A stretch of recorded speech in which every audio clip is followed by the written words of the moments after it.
This episode of WDW Today is being sponsored by MEI and Mouse Fan Travel. And if you've got a trip coming to Walt Disney World and you want to make it a little bit easier on yourself, have someone else do all the planning for you. Just take one thing away from you and make you just that much easier on yourself. So that way you don't have to worry about anything. Everything will be taken care of for you. The travel agents at MEI and Mouse Fan Travel can do that for you. Give them a try. Visit them online at www.mousefantravel.com.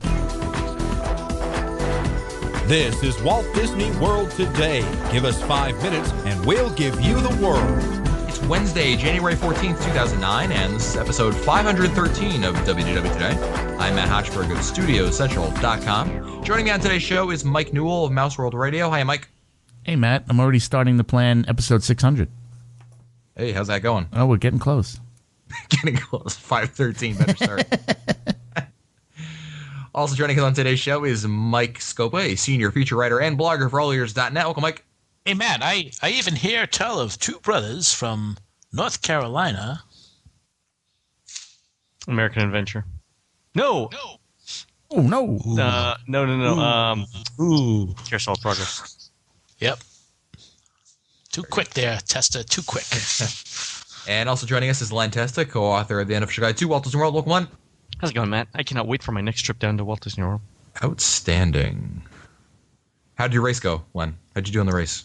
You know, I did better than anticipated. I was very, very happy with it. Yeah, I'm very happy with my time, and thanks to everyone who I can't stopped believe you wore that Troy Polamalu wig the whole time, though. It was quite a sight seeing you run. A true story. I was so if I might digress for a second, I'm seriously considering wearing my Willis McGahee Miami Hurricane shirt on it on the race day instead of a moisture wicking shirt because long story. I'm still bitter about the Ohio State Miami National Championship game in which Willis McGahee got hurt, but like a true Hurricane, he never quit, and it is inspiring to me. Way to hold a grudge, Len. It's true. I mean, the NCAA has an institutional bias against the Miami Hurricanes. Everyone knows it. So. And our resident expert on college football, it's Annette Owens, the manager of customer relations and group services at MEI and Mouse Fan Travel. Welcome, Annette. Hi. Yeah, I have no idea what you guys were talking about. So, well, I do know we're talking about it because it's Wednesday, and we're talking about listener questions. And we'll start out with a question from Dennis from Methuen, Massachusetts. Right, just started listening to your show and think it's great. A question about the miniature trains between Italy and Germany. In February 2007, it was running, and in February 2008, it was there, but it was not running, and it was in desperate need of repair. My wife and I are going back this February and like to know if it's going to be running again. It was running in December. Yeah. Yeah, I think the problem is they just don't. Sometimes it breaks down and they just leave it alone for a little bit. It's not like, in the grand scheme of priorities, I think it's pretty low on the priority scale. Well, I found something out during Flower and Garden that there's a local train hobby enthusiast club that take care of it now. Oh, really? Yeah. Oh. And they've been going over there and adding, the different shrubbery and fixing anything that's broken. It's a wonderful bit of theming, and I really think people really enjoy it. I know my father, whenever we go there, he always wants to go take a look at it because it's just so impressive when you have all the trains running, especially. Yeah, it is actually. I mean, and the fact that it runs, I mean, it's down occasionally, but the fact that those things run so reliably is a testament to whatever manufacturer made those things. Because those things run all the time. Yeah, I know. It's the only thing is I hate going there with Scope because he always tells me one day that we're going to have these trains that are going to go across the country and take you there in just 8 days. That's right. Mark my words, we'll hit that day. One day they'll be. they may reach speeds of 40 miles an hour. It only takes us 5 days to get to California. That was great. Next email is from Brian from Pennsylvania. It's, hey, podcast guys. Greetings from the frozen tundra of Pennsylvania. My buddy and I will be in Central Florida mid-March 2009 and going to 5 spring training baseball games in 5 days. Sounds like Newell. Mornings and evenings will include visiting the parks, doing the Segway tour at Epcot, wearing ears, and acting like 10-year-olds while our wives will be back home shoveling snow. That sounds like Newell, too. sounds like Newell. Yeah. Who said life isn't fair? Brian adds, my question is, we'd like to stay in an all-star sport since this will be a sports-related trip, and I'd like to be able to use my iTouch throughout the world. Is Wi-Fi accessible in sports in the parks, or is there a fee, and can I be a special WDWT correspondent when I'm there? Just kidding about the correspondent thing. There's no Wi-Fi in the value resorts or in the parks. No, there's definitely not. Some of the deluxe you'll have Wi-Fi in like the lobby. Yeah. But no. definitely not. You'll sports. see, like if you look up, you'll see that there is Wi-Fi, but it's private Wi-Fi that the parks are using, and WDW TDC LAN or something. Yeah, exactly. That's it. Exactly. Yeah, I mean, that's- not that I've checked or anything like that. No, me either. No. it's all Disney, for Disney use only. So unfortunately, Right. there's not going to be any Wi-Fi for you to use in the parks in that regard. No public Wi-Fi. Yeah, if you had an iPhone, you could use your 3G and get online that way. But obviously, you have the iTouch, which doesn't have that. So unfortunately, that's not going to be a viable option for you. Brian adds, P.S. The WDW maps available from the App Store and iTunes are great. Have you tried that out, Len? The WDW maps available. No, I saw them. It's interesting. Yeah, I haven't tried it out yet. No. Okay, cool. And speaking of which, I have to prod my good friend Andy, who's working on a super secret project for an iPhone that needs to get done quickly. So hurry up, Andy. Next email is from Emily Roach of Montgomery, Alabama, who writes, I needed some advice. My husband and I are taking our 2 children, ages 4 and 16 months, to Walt Disney World at the end of January.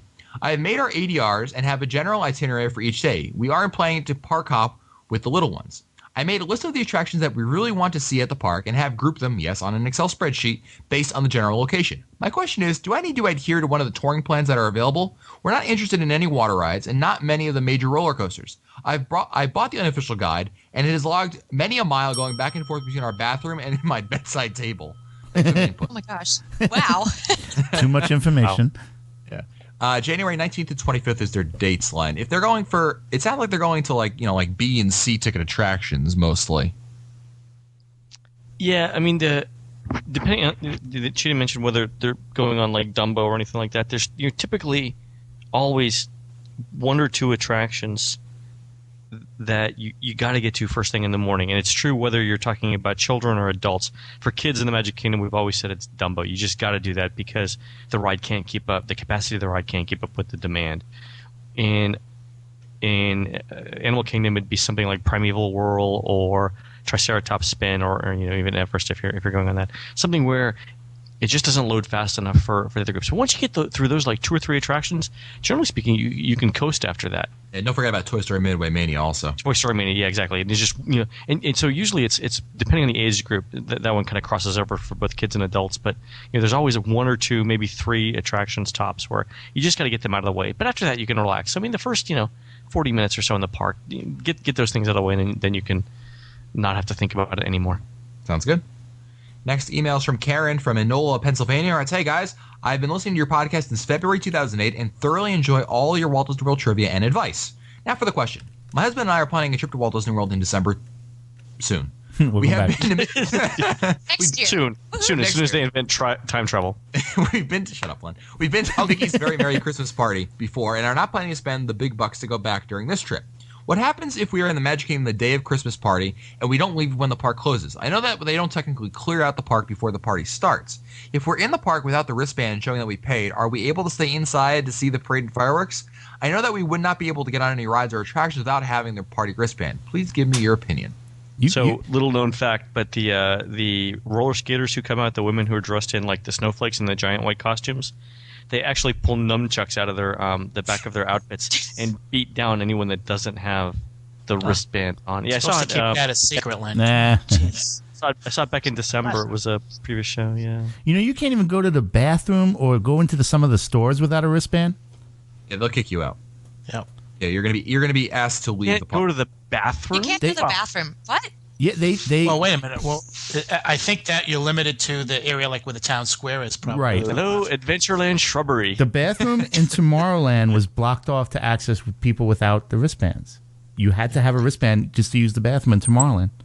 And by doing that, they were trying to send what kind of? I mean, other than the go home message. Money. Yeah. So instead of the $50 cookie, we're gonna call it the $50 urinal now.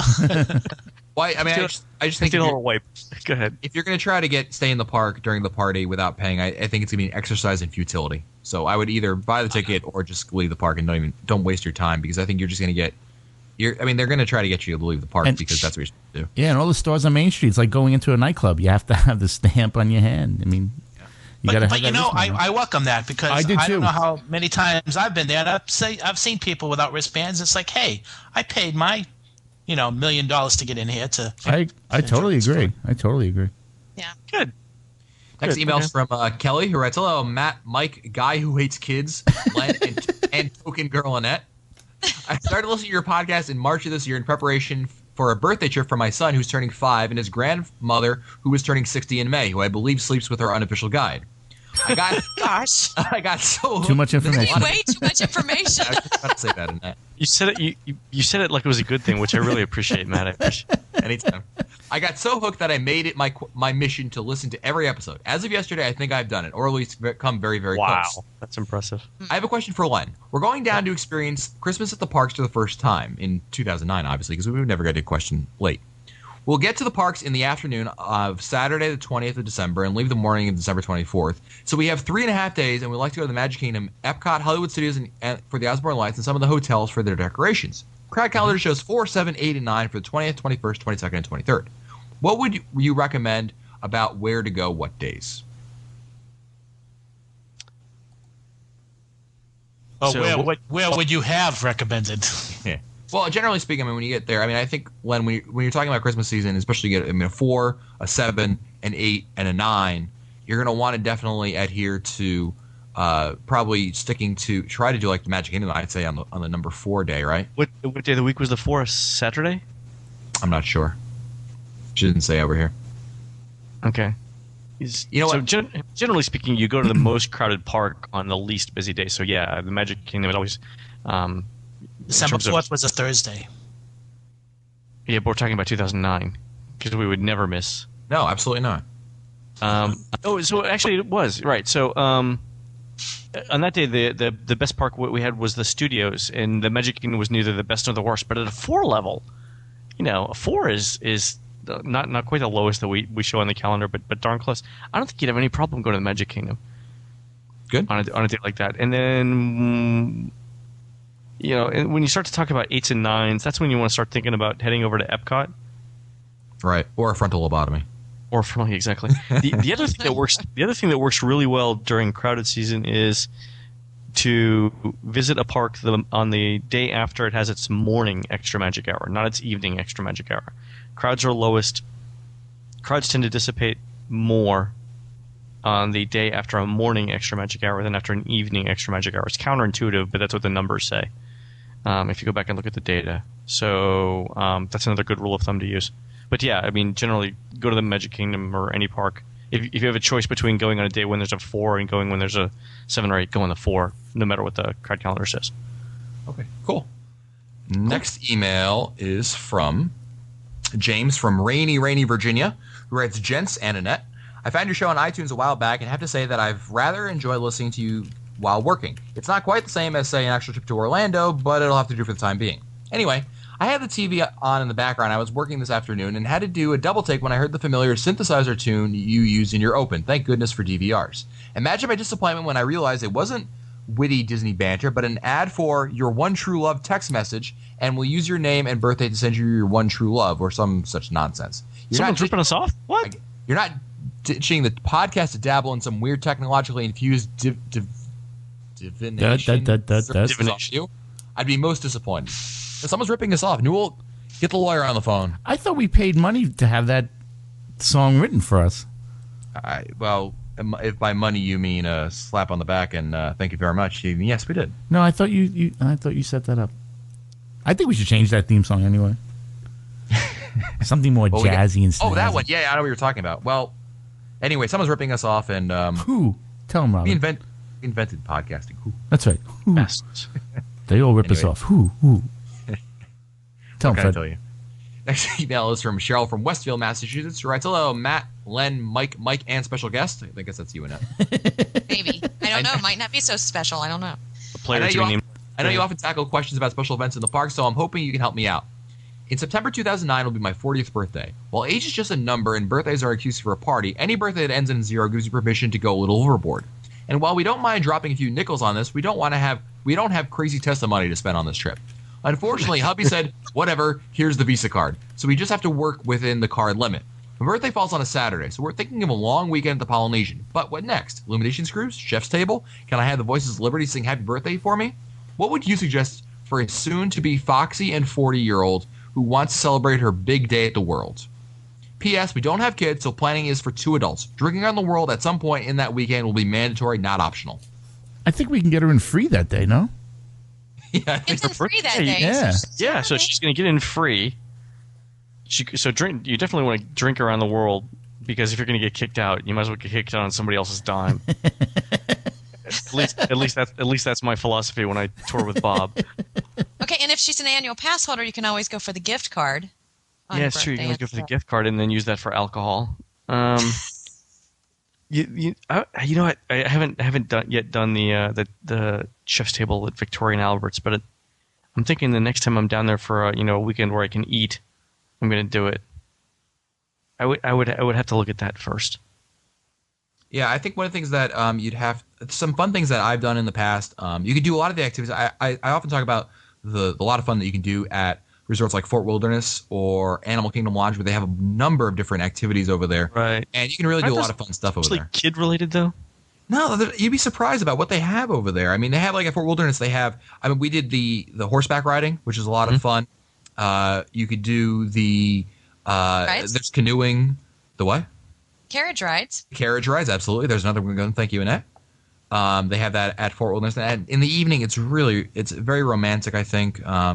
I think again, these are a lot of different things you want to check out. So definitely, you might want to, rather than blow your whole Visa card on one particular thing, maybe perhaps try to break it up in a couple of different events that you're going to be doing different things. Like I know that Newell's is a big fan of the Segway tours, and those are things that these little tours and things like that are great ways that you can spend your time doing things just the two of you. And something you might not would do is maybe go to the spa. So a lot of people go down there and don't take the time to go and visit some of the spas. Absolutely. It's your 40th, I'm just going to jump in there. It's your 40th. Go and enjoy. Absolutely.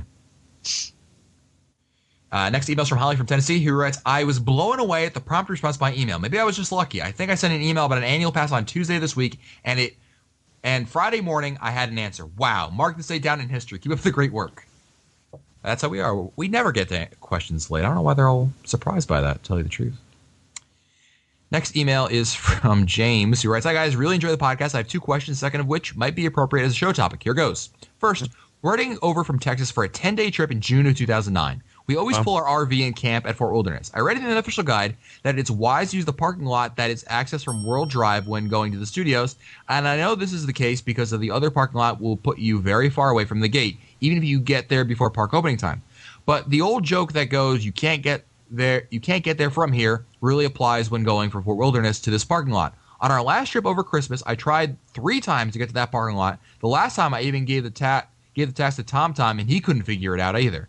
So how do you get to the World Drive parking lot from the Magic Kingdom resorts without driving completely off property down World Drive, making a U-turn somewhere in Kissimmee, and returning? The answer is you can't. You have to go off property to get on World Drive. Yeah, because the way the exit from the Turnpike or from 192. 192 is situated, it's that's unfortunate. Yeah, sometimes what I've done, I want to go in that entrance, like when the studios were changing over its name, I wanted to get photos of the name stuff that was going on over there on that end of the park. And the only way to do that is I had to go drive completely out of the way, Right. Go on 192, get on I-4 and hop on that way. But it's I mean, depending on how badly you want to park there, it's only like 5 minutes. Yeah, I mean it's not terribly out of the way, but then again, I don't think it's going to be that much of an issue for you, James. I think you can just go in through the regular entrance. That's access via property, and I think you'd be fine. I think so too. James also adds, in planning for our trip next summer, I was excited when I heard about the counter service dining plan. I thought it might be a good value for our family of 2 adults and 2 kids, 1 9, 1 4. But then I saw the participating restaurants and was disappointed. It seems as if most of the good counter service restaurants like Pepper Market and Tangerine Cafe are not included. So I'd like to know first what the break-even numbers are for this plan, and more importantly, what kind of daily restaurant schedule could all of you put together so that you wouldn't have a family eating burgers and chicken strips for a week or more? I think almost all the counter service restaurants in Walt Disney World will participate. The problem that I think we see here is that Disney had to put together the promotional material without finalizing the deals with all of the individual counter service restaurants to accept the counter service plan. So they had to print the marketing material before they actually got the agreements in place. But they do it every year with the sit-down restaurants too, and every year everyone participates in it. And they'd be foolish not to participate in the counter service plan. So I'm sure the Pepper Market and other places will will participate in the plan. The other thing about breaking even on the plan, in terms of, go ahead. I was just going to say, I mean, this isn't probably going on much of a limb to say this, but when we're talking about a dining plan, generally speaking, to really break even or go ahead really of what you're paying, it really requires you to be purchasing the more expensive items on the menu and not the cheaper items on the menu. So the way that we calculated it, we did the analysis. By the way, Matt, I'll send you the link to it. We actually have this in a blog. I did it for the All Ears newsletter a while ago. But the value of a counter service meal in any of the dining plans is $10.08, so roughly $10. A refillable mug is worth about $4.50, and 30 minutes of arcade time is worth about 30 cents if you do the math. These are what Disney's sort of thinking the value is. And by the way, a table service meal is about $25.44. So, the value of what Disney thinks the value of the meal of the counter service dining plan is, or the quick service plan is, right at that. So $10 for the two counter service meals. You get 2 snacks, right? Yep. $2.50 for a snack. The refillable mug's about $50, and the 30 minutes of the arcade time is about 30 cents. That's really how it breaks down. So if your typical counter service meal is more than $10, that'd be actually pretty difficult to do, but you could do it. But if it is, then it's a good value. But if not, then it's not. Annette, have you had a lot of inquiries into this new dining plan yet? For the quick, not for the quick. We have still. I think most people like the basic dining plan. They like to have that sit down meal. Mm-hmm. They want a decent meal. Yeah. That's interesting. Well, I guess once the counter service plan kind of comes into its own, people get a hold of it. It'll be interesting to see what kind of response people have for it. Next email is from Kevin from Indiana, who writes, Matt, Mike, Len, and the fabulous Annette. I've only been listening for a year, and it picked up on the fact that some of the members of the panel think Mr. Scopo was around to document the continental drift. So I'm wondering why, after looking at the credits for the identification, that Mr. Scopo is not listed as an historian as well. Len? He does, because he doesn't remember all of it. Thank you, Len. Someone had to. Well, that was great.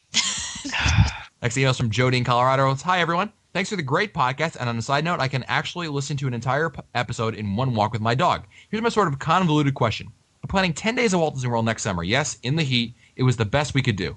And we really would like to get the meal plan, but not for the entire time. We were there in December of 2006 and used the meal plan, and we found that we loved many things about it, including the convenience, the prepaid budgeting, and the fact that it sort of forced us to try several new restaurants that are now favorites. The downside was that we ate too much, including appetizers and desserts at every meal. Although none of us were forced into unmentionable acts in the bathrooms, a la eating around the world, we did feel pretty gross at times. I'll never live that down, I swear to God. Never. So here's my question. Can we make 2 5-day reservations for this trip and get the meal plan for the first of them but not the other? This would solve the problem by giving us 5 days of meals, but obviously wouldn't be worth it if there were hidden costs somewhere other than paying the 2 deposits when booking. As far as tickets are concerned, well, let's answer that question first. Annette, can they do that? You definitely can do that. You can start out with the dining plan. Yeah, I would recommend doing it in the beginning and then, wean yourself off all that food towards the end and keep walking. Yeah. Because I felt the same way when I had the dining plan the first time. I felt like Weight Watchers was going to be coming after me when I got home because I don't normally eat like that. The only thing is, I was going to say the only caveat to that, Annette, and correct me if I'm wrong, is that on the 5th day of their dining plan day, they have to finish all their credits by the end of that day because on day 6, it will, when they go on to the next reservation, technically, it will, the dining plan credits will expire if they aren't used. Right. From the moment you check in and your dining credits are on that card, you're good. But then midnight that day, last day of checkout, they're gone. So make sure you use it wisely. You can purchase, though, on your last day, you can purchase prepackaged snacks, though, right? And then just keep them in your room. And oh, yeah. Yes. I've definitely done the Diet Coke snack. And you still have the refillable mug, right? They're not going to take it from you. Would you still be able to? Would you still be able to use it? I mean, depending on the plan that you're on, right? Right. Right. Yeah, okay. You're still there, and you've got your mug. So. Well, Jody adds, as far as tickets are concerned, would we be allowed to purchase 10-day park hoppers with one reservation and no tickets on the other? Or should I just get over it and decide to either purchase the meal plan or skip it? We're not DVC members or annual pass holders, and we'll probably be staying at Port Orleans French Quarter. You have to do 10. You have to do 10 and 1, right? Unless they Well, did. it's that, or you could do room only at the end and just get your ticket on your dining That's plan. true. Yeah, you and- don't need a package at that point. Right. Yeah. I think that's the way you should do it, Jody. Then, if that's the way Yeah, you're going to do that's it, cheaper. Yeah, that's cheaper. do 5 days with a 10-day ticket plan, and then on the next reservation, just do a room only. Yeah. Next email is from Ed from Indianapolis. So, hi gang, love the show. You need to know how helpful all of your contributions are to those of us Disney laypersons who haven't been quite so often. Many thanks. My question: my wife, my son, who's 4 years old, and my daughter, who's 2 years old, and I are considering traveling to Walt Disney World in January. When planning our park visits, we'd like to combine the rider swap option together with the Fast Pass to minimize wait times. On those rides for which we plan to use both Fast Pass and the Baby Rider swap option, it is my understanding that after obtaining a Fast Pass with the rider swap option, my son and I could ride using the Fast Pass. When the ride is finished, the rider swap option will let us get back in the Fast Pass line. So, in essence, is it true that you could use both the Fast Pass and the rider swap options to obtain 2 Fast Passes for the price of 1? Yes. Yeah, that's true. But one person and the baby have to wait during each time. Yeah. That makes sense. So most likely you could ride, let's say, the first time with your son, and then the second time your wife would be able to ride with your son. That's probably how it would work in the grand scheme of things. Yeah. So hope that answers your question there, Ed. Next email is from Greg from Arlington, Texas. So as we promised ourselves we would take each of our kids to Walt Disney World when they turned 5. We took our daughter when she was 5 and had a great time finding special things to do with her. However, I'm starting to plan the second trip with both kids, concentrating on special boy things for my son's first trip. I'm starting to get the opinion that Disney is a girl-biased place. Any ideas on what we can do for our son to give him the same great experience we did with the Princess Tour? You know, obviously it's a little bit easier to plan for girls when you're on a Walt Disney World because there are definitely some activities that are geared towards them. One activity that I really like is, it's not on the schedule, but if you go to the studios around about 11 a.m. or so, the Green Army Men come out for a little show around Sounds Dangerous, and they come out and they do this little skit, if you will, and they bring audience members in there, and I think the boys would just love that. When you get to the studios in the morning, just ask when the Green Army Men will be doing their skit in the morning. Ask a cast member, and they'll be able to look that up for you, the exact time. It's really a lot of fun. I've seen it a number of times, and they're very funny. And obviously, Green Army Men, I mean, boys are just going to eat that up. I mean, it's really a lot of fun. On the Steam Train tour. Are they old enough for that one? I don't know. I'm not sure if there's restrictions. We talked. 5. Or probably 6 at this point, maybe 7. I rest my case. I rest Oh my my case. goodness. I can tell you, my nephews just went on their 5-year-old trip with their grandparents, and I can tell you the things they came back and just loved, and it was Jedi training. That is, they are talking about that. I was going to recommend that. Yeah. Yeah. That, and really, Matt's going to love this, but Studios was their favorite park. Absolutely. As boys, they had Toy Story Mania, they had Woody and Buzz, Jedi training, and they did come back talking about the Green Army Men. So, awesome. you know, and then playing on the playground. They thought that was very cool, being, you know, the size of a bug. Yeah. And the other thing I wanted to add also was the water mice at many of the resorts. Yeah. That'd be fun too. Definitely a lot of fun for boys and girls, but that could definitely be something that's definitely gender, neutral. Exactly. Any other suggestions? I was going to recommend spending some quality time on Tom Sawyer Island. Yeah, that's also true. The other thing I think the new Kim Possible thing. I know it's Kim Possible it's kind of a girl thing, but I think the whole quest idea that they have in Epcot, I think that really appeals to boys. I think they would really enjoy that. Maybe so. All right, time for the last email of the day. That means that Newell is going to pick the last email, and let me just make an announcement. This is the last week we're going to pick out questions that single out just flagrantly terrible things in the subject line. Okay, we get it. It's very funny, but it's not fair to people. So this will be the last week we're going to do this. But I have to put this. I was going to do it last week after someone said it's like I saw Len kissing me or something like that. But this one is. I think this one's better. Oh my gosh. You ready for this, Newell? Go ahead. All right, this was what he thought. First one. I spent 10 minutes thinking of this title. Second, Len's brush with fame. And third, Mike Newell is my biological father. Oh my god. I'm gonna go with. I don't want to know anything else. I'm gonna go with Len's brush with fame. Good choice. Yes. Oh, it's just this. Mike Newell is my biological father. Is going to come back sooner or later to answer. Yeah, I don't think so. Last email today is from Pete, who writes, the mention of Len's encounter with Steven Tyler made me think that would be a great show topic for you guys. Brushes with fame at the world. As much as you guys are down there with Disney World pulling in so many acting, sports, and other kinds of stars, there have to be more stories than just Len stalking Aerosmith. Hope to hear more. So I've actually seen quite a few celebrities in the park. My favorite, well, I mean, there's so many favorites. I've got pictures of me with the Robbie Knievel stunt team. Oh, God. I've got pictures of me with the Extreme Makeover Home Edition team. But my absolute favorite picture is me and Debbie Gibson on Main Street, and she's wearing this. Debbie Gibson? Debbie. Len, all three of those were terrible. All three of them were awful. As real as it may seem. Were you singing to her on Main Street as you were taking the picture? No, she was wearing she was wearing this. She looked great. She was wearing this like gold dress, very sparkly, walking all by herself. By the way, no handlers, no nothing. But you looked at her and You always go to Disney World in a gold sparkly dress. The one thing I it was had, a media event. It was so there's some sort of event going on. But she was walking. I mean, and she had clearly done some publicity thing, and was coming back, and she looked fabulous. Well, like, hey, Debbie Gibson, or Deborah. She goes, no, I think I've had Len beat though for Bad Singers. This past October, I was at the Tower of Terror 13K party going on at the studios, and we were on line for Toy Story Midway Mania. Actually, there was really no line. And my wife turns around to me and goes, Joey Fatone is behind us in line. Oh, God. You guys And have the worst stories. And I turned around. He was there by himself, no handlers. Yeah, of course not. And he doesn't need any. He's always there, isn't he? When we got off the line, I have a picture of it, actually. My studio's up. He's waving at me. And we get up. always loved you, Joey. Is that what you we did? got off the ride. We waited for him. It's pathetic. We waited for him to come off the line, and we took a picture with him. And we asked him, and he said his wife was running in the race. But that's my brush with fame. So, Scopa, did which president did you meet? I have one that happened and one that almost happened.